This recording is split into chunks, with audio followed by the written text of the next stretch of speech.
that is Sean Godoy, and I think Sean is already online. Let me see if he is. Hi, Wouter. Hello. I hear you already. I don't see you yet, but I do hear you. Here we go. If I can also pin you. How are you?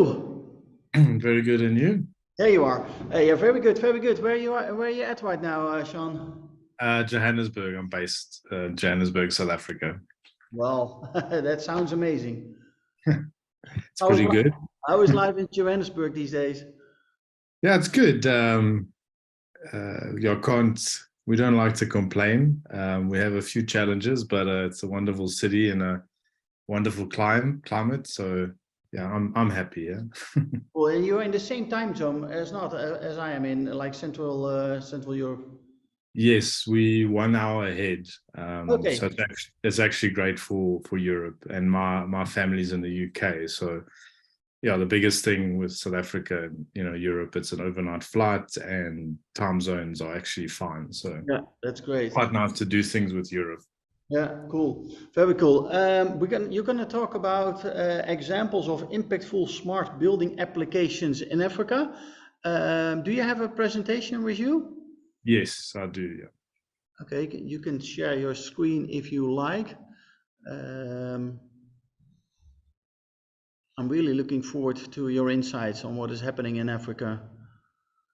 No, I'm glad. It's always awesome to have a platform, perhaps to share, something where people perhaps don't know much about our markets. Yeah. So that's great. Is this presenting full screen? Yes, I see it full screen, so it looks really amazing. So yeah, I would like to give you the floor, and then I speak to you after your presentation with some questions maybe, and enjoy it. Excellent. Thank you, Wouter. So thanks to Global PropTech and Wouter and the team for having me. It's a real pleasure to be here. It's the first time I'm speaking at this great event. It's great to see so many people from so many places, and I think just sharing things they're passionate about. And I'm passionate about Africa, more specifically Sub-Saharan Africa, where I have involvement and some work activities. So quickly about myself, so I'm based in Johannesburg, South Africa. I am a real estate person, so I have a background mostly in research and strategy. I worked in South Africa, and I lived in London for 4 years before returning, which was always the plan.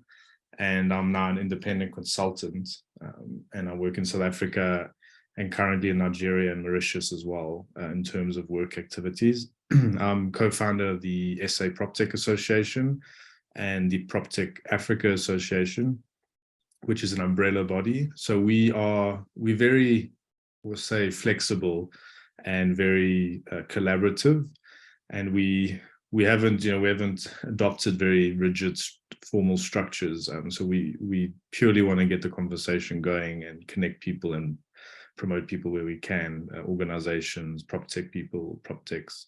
So always open for ideas and collaboration, like I said. And my consultancy I operate through is Diversity Property Solutions. So today we're just going to look at a few examples of smart buildings / green buildings in Africa, in Sub-Saharan Africa. And the markets are quite fascinating. This is why I returned to South Africa, and why my goal was to work in Sub-Saharan Africa, is because I found complex emerging markets really, really interesting. There's obviously quite big challenges, but it's really exciting because those challenges are calling out for solutions, and that applies across the spectrum, I suppose, in economic, social terms. But obviously within real estate, it's really important, and obviously housing is a massive social asset, and there's a lot of opportunity there and a lot of need. So it's exciting because you can build something, perhaps have quite a significant impact on people's lives, depending which sector you're playing in. But also it's a commercial opportunity. So yeah, I myself find it very interesting. So just to start, what makes African real estate and PropTech markets unique. So an emerging complex market, there's certain dynamics that are in stark contrast compared to more developed nations. The biggest is, social inequality and poverty. So this picture is actually in Johannesburg in South Africa. So you'll see on the left side of the road, an affluent suburb, big houses, swimming pools, etc. And on the right-hand side of the road is what we would call a township, or you'd call the favelas in Brazil. So corrugated iron, shacks effectively. So substandard housing. So there's often amenities, electricity, etc., but it's lacking. So this is the part of the story that for me it's a big impetus for the industry and people to try address this, because it doesn't really make sense if you've got people living decent middle class lives right next to people that are on the poverty line. So it's always important up front, and I like to put this out there because it's not something we as African markets and cities should hide from. We do have on one side the first world segments of our economies, of our real estate markets, specifically South Africa. So it's the most mature market in terms of infrastructure and financial markets, legal frameworks, etc. Not that we without our challenges. We have a serious electricity supply crisis at the moment. So we have power cuts, or what they call load shedding, 2 or 3 times a day for 2 hours. So that's a pressing matter, and basically it's due to mismanagement and corruption. So another factor that holds back development, in countries that are rich in resources and rich in human talent is corruption, unfortunately. So it's a very different playing field, but we have, like I said, that first world segment. So we have globally competitive products and markets and buildings, etc. But at the other hand, we have the sort of what you call sort of lower income, lower value segments of the real estate market. But both have opportunities, and we've seen PropTech activity, new construction methods in terms of Contech, etc., happening in both. And that anything that drives, reduces construction costs and increases efficiencies means you can deliver more affordable housing. So that's quite exciting on the construction side. And then on the other end is smart building products, etc., and quality of buildings that building in Johannesburg or Cape Town or some in Nairobi and Lagos, wouldn't be out of place in a European city. So it really is a tale of two worlds. So that's always an important starting point. So just key regions and cities. So in West Africa, Lagos is an economic hub. It's also a significant tech hub on the continent. It's seen a lot of startup investment. There's been unicorns, very high value startups, predominantly in the fintech space. But PropTech is very exciting there. There's a number of PropTechs recently that have gotten into the MetaProp accelerator, also the TechStars accelerator. So foreign interest is coming because it's kind of the untapped market. It's been pegged as that for a few, probably 2 decades, in terms of, I guess, retail, natural resources, manufacturing. But in terms of tech, it's, there's been interest for a while, fintech, edtech, agri-tech, health tech. PropTech's probably the last of the techs to sort of come onto the scene, but very exciting. So Lagos is a massive city, the population of 16 million people. The sort of hub in East Africa is Nairobi, also a very significant tech hub and very advanced in innovative fintech in general. So those are I'd say hubs, in terms of economic hubs, also tech hubs in West and East Africa. In North Africa, you have Cairo, massive city of 21.8 million people. I personally don't know much about North Africa in terms of real estate markets, but in Egypt, Cairo, there's been some very successful PropTechs in the listing, and suppose home buying process, that kind of area, and they've raised multi-millions dollars. So very exciting, something I want to explore more. And the regions are interesting because North Africa is probably seen more as part of the Middle East, and Sub-Saharan Africa is almost a separate region. So that, I guess, I'm not a geopolitical expert, but that tends to be how things go. But North Africa is fascinating, and for me, as an analyst by trade, it really interests me. So then in South Africa, so Southern Africa, Johannesburg is by far the biggest economic hub, and also on the continent. Nigeria and South Africa have similar sized economies. South Africa is generally the largest, though, and like I said, the most sophisticated. So very robust, internationally comparable finance markets, legal frameworks. So that's why it's a popular business hub. So Johannesburg, you have 6 million in the metro, but you could actually say it's 10 million because there's a lot of urban spread. It's a big city in terms of footprint. And then many people will know Cape Town, which is the jewel in Southern Africa. So not just a tourist destination, it's also quite a big tech hub. But Johannesburg is the significantly larger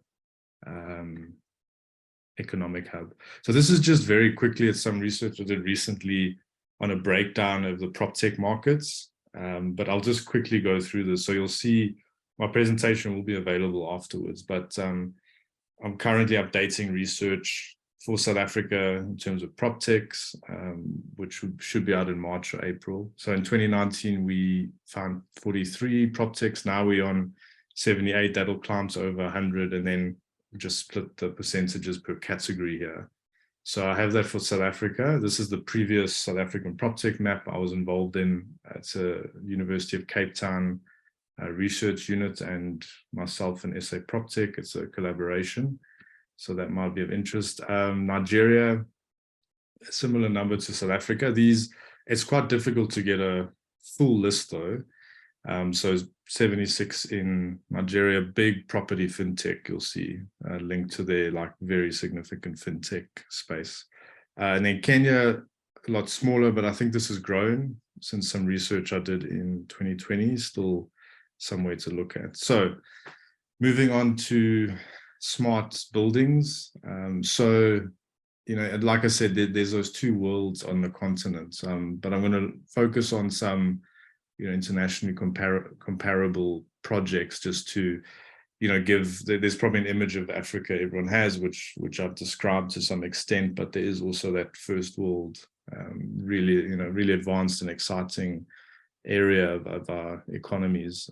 So this is an example. So this isn't built yet, but Zim Cyber City in Harare, Zimbabwe. So Zimbabwe has been plagued by quite substantial challenges in the last few decades, but this has been announced, and it represents a grand response to the country's housing shortage and economic problems. So smart cities like this there's been a number announced across the continent. A few, I don't know if it's probably more haven't happened than those that have happened. And often, in complex markets, you should probably focus on fixing existing infrastructure in cities rather than building something shiny and new. Although, somewhere like Johannesburg, it's growing rapidly. So you actually need this type of thing. And in terms of Zimbabwe, there's a lot of opportunity. Things have been improving. I'm not an expert, but you could say that. So this could be a really good boost and move forward. So this would be, cutting edge. You'd probably have international and South African consultants in terms of architects, construction engineers, and you'd incorporate quite sophisticated smart building technology, etc. So this is on 2.5 million square meters of land.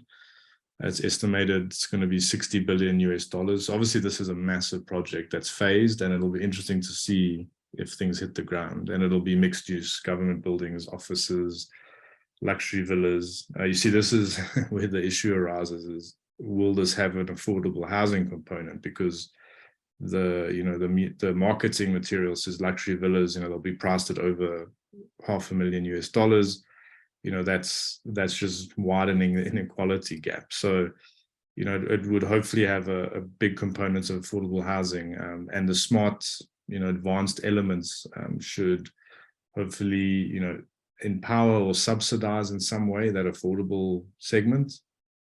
So that's interesting. So like I mentioned, so similar projects in Africa have faced criticism for lack of inclusivity and sustainability. So sometimes you get vanity projects. I mean, this happens all over the world, but in a complex market, when a lot of money and effort's put on something that doesn't really solve, real issues in the market, it's a bit sad. You hopefully, in a project like this, if 10% could be, affordable, like socially driven, especially housing, then that would be fantastic. And, it's kind of win-win for everyone, because, lower, middle, higher income people, deserve access. Well, middle, higher income will have access to the facilities and economic opportunities, but lower income people deserve the same. So the whole thing is this misaligned with real estate market and social needs? So it's a mixed bag, because we need development like this, but it needs to have positive impacts elsewhere to address, the challenges like I've mentioned. So this is a completed building now in Lagos in Nigeria. So this is quite advanced, and it's interesting because it was the first you could call green building in Nigeria. So green and quite smart enabled in terms of the general smart building categorization, however you label that. But it was completed in 2016. It was the first LEED certified building, and also utilized the sustainable building rating system from the US GBC, the US Green Building Council. So like I said, this was a first, so quite a big step. So the building is 14 floors, just over 15,500 square meters. It's an office building, 350 parking bays, so it meets international green and sustainability standards. It's estimated there's a 30 to 40% reduction in energy use compared to a standard building. And the thing is, something to mention, so smart buildings, green buildings, a key, the benefits can be very sophisticated, to it's kind of occupational management, measurement, people are moving, how you can fine-tune space and climate, etc. But obviously the energy reduction and sourcing energy from sustainable sources is a big thing. And in complex markets, electricity supply is often an issue. So not everywhere. East Africa, countries, they're quite stable in various ways, and the electricity supply, the infrastructure is well looked after and it's developing. Lagos and Lagos State, it's a very mixed bag. There's been a bit of an incoherent infrastructure development plan, over the last few decades. So electricity is a big issue. So reducing energy use and using solar or wind to power a building, it's positive impact for the environment, but it also is almost essential in countries where electricity supply is unpredictable. So in South Africa, there's a massive drive. Residential homes are having inverter battery solar systems put in, because it's a necessity, because we're having these power cuts, load shedding schedules. So it almost accelerates renewable energy with a positive environmental impact. And the government's opened up for the first time independent power producers. So the state-owned entity Eskom, this is in South Africa, sorry, just to say. So Eskom is a state-owned electricity provider. It's been mismanaged, basically the simplest way to say it. That's why we are where we are now. But private producers are coming in, and all those private producers are basically planning renewable energy, solar and wind. So it's actually quite exciting. where you get private sector involvement, you'll basically get renewables. There's massive appetite for investment, foreign investment in green ESG, ESG rated or related projects and that type of thing. So it's quite exciting. So also in places, so like Lagos is probably a bit more erratic. The infrastructure is less developed than, say, South Africa. So when you have a building like this that can generate its own power or drastically reduce the consumption of energy, it really helps when you have an erratic electricity supply. So that's quite exciting. So that was the first building, green building, and you could say, I think it's right to say smart building in 2016. And there's been a lot of development in the last 7 years. So there is more exciting buildings, and we're seeing these types of buildings, normally tenant driven for blue chip tenants and multinational companies, etc. But the market's maturing, and that, like I said, that's why it's fascinating. So moving to Nairobi in Kenya. So this is Vienna Court. So it's an office building. It's a smaller scale, but it's cost $18 million. So not very small, but not a massive development. So green space takes up 30% of the site compared to an average of 10% in the city's commercial buildings. So from the outset, there was quite a focus on eco green elements, and underground parking. So leaves the ground level free from traffic and noise, so there's minimal traffic. They incorporated an existing garden green space that was 58 years old, so it was quite well planned. And then the buildings themselves utilize smart building technology, and there was a real focus on healthy building benefits to ensure the internal environment is conducive to well-being and also productivity. So this incorporated, like when I said, sort of international best practice, in varying levels, but this is quite an exciting development because it hits those sustainability and smart building goals, or, international trends, etc. So it looks like a great place to work. And you'll see all the greenery around the building in the background. This is like a lot of cities, which were basically, a lot of ex-colonies, British colonies. So there was a lot of diagonal planning and a lot of trees. So you see this often in Johannesburg. Believe it or not, it's actually the biggest man-made forest in the world. So if you do some Google satellites of Johannesburg, in the older, the more established suburbs close to the CBD, you'll see it's basically a sea of green, which is quite cool. But yeah, coming back to smart buildings, these three examples demonstrate, I guess, the ability and the desire for for these markets and the buildings to develop in sophistication, and it's definitely there. These cities. So Zimbabwe is a bit of an outlier. That project could be quite exciting because there's been minimal development or economic growth in Zimbabwe. I mean, it's probably one of the worst economic, stories in terms of countries in the world. But that's exciting that something like that could happen. In Lagos, that building, that's now an 7-year-old building. So it shows that, the wave was just starting there, and now there's been significant development and much more to come.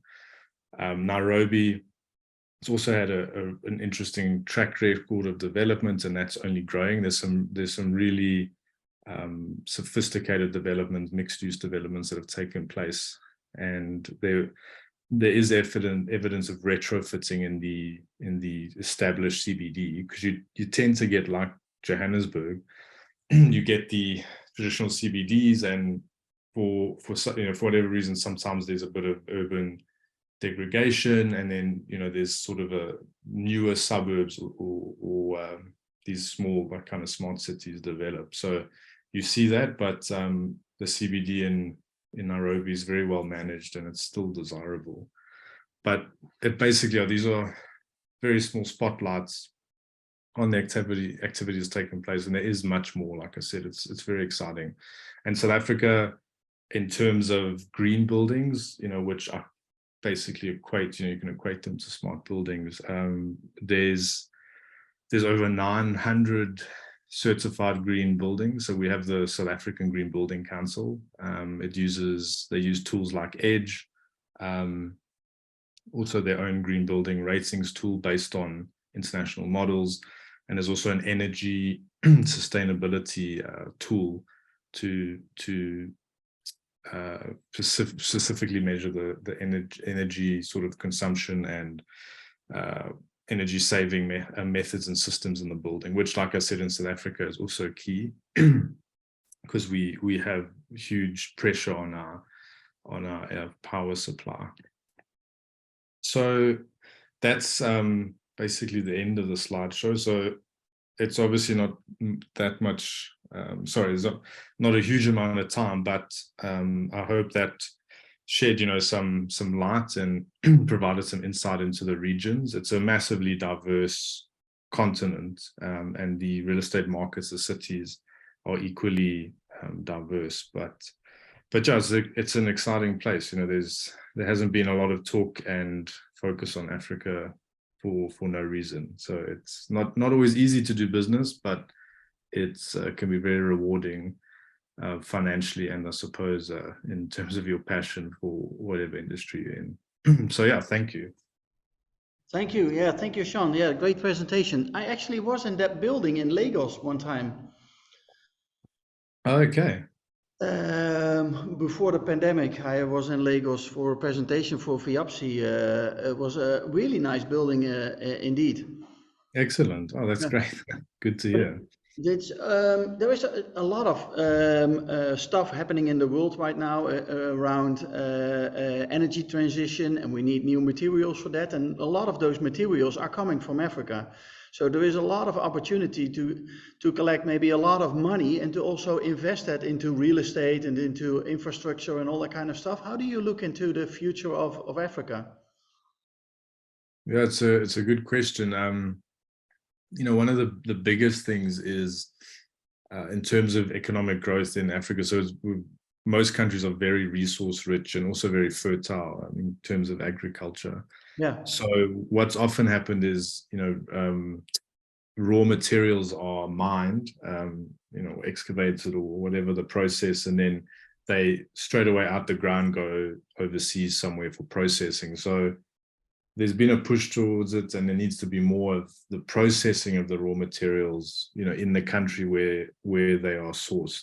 Yeah. So that's quite a big thing in terms of, I guess, macroeconomic systems, but also there's not just the resources, raw materials side of it. There's obviously the much talked about young population and the growing population. Yes. And like I said, there's a big appetite, and it's very evident in the, I guess, the tech space, tech jobs, startups. So, as the world moves towards digital economy, Africa is really pegged to embrace that, because it's in syllabuses and schools and universities, and like I said, even regions that could be seen as underdeveloped, there's the young people are very interested in programming. They see the opportunity, and like I said, the startup ecosystems are thriving. So, and there was actually a Google report with the International Finance Committee, IFC, and it was all about the digital economy. So that's what I'm most excited about. I think the backbone is resources and mining, but that digital economy is quite exciting, and that'll drive a lot at home, and then those skills, obviously the digital skills are transportable, and can work remotely. And actually, interestingly enough, Amazon is building a massive office just outside Cape Town. So we're seeing Google's been active. So it's a currency thing. You can pay a developer in local currency, probably much less than one in America. But yeah, the point is there's good skills there, and there's a big pool. So yeah, I think digital economy is exciting, obviously, especially in our space. Yeah, and probably it's also gaining, like you mentioned, a lot of traction, but it's also evolving really fast. Yes, in Africa. definitely. Yeah. Yeah, yeah, I think that's very interesting. Last of 2 weeks ago we were in Dubai in the Middle East. I think that's also a very interesting area of the world right now where a lot is happening. But Africa is for sure also a continent that we really need to look out to as well. Definitely. Yeah, definitely. Thank you very Lots. much, Sean. I hope to see you soon, one time again in real life. When are you coming back to the UK, or are you staying in I'll, South Africa for a long time? I'm planning to go to the PropTech Connect conference in September. So the PropTech Yeah, Africa Association, we've actually got a media partnership. So I'll almost definitely be attending that. in September. I will also be there probably in September. That's the beginning of September, 6 till 8, I believe, something like that. Yes, Yeah. that's right. That looks interesting. It's new, the conference space is always questions, I suppose, but this one, it looks like it's being very well organized. So I think it's going to be exciting. Yeah, I believe so too. These people are coming from real estate or they know the industry, so that helps a lot. Yeah, for sure. Okay, well, thank you very much. Enjoy your day in Africa, in Johannesburg, and hope to speak to you soon. Thank you, Wouter. Thanks, everyone. Take care. Thank you. Bye. Bye-bye. Let me see who is coming up next. Oh, that was the final speaker of the day because we have Isa here, but Isa is not going to present today because the massive earthquake, of course, in Turkey and Syria. So we will have Isa on here next time as well. I hope you enjoyed today as much as I did.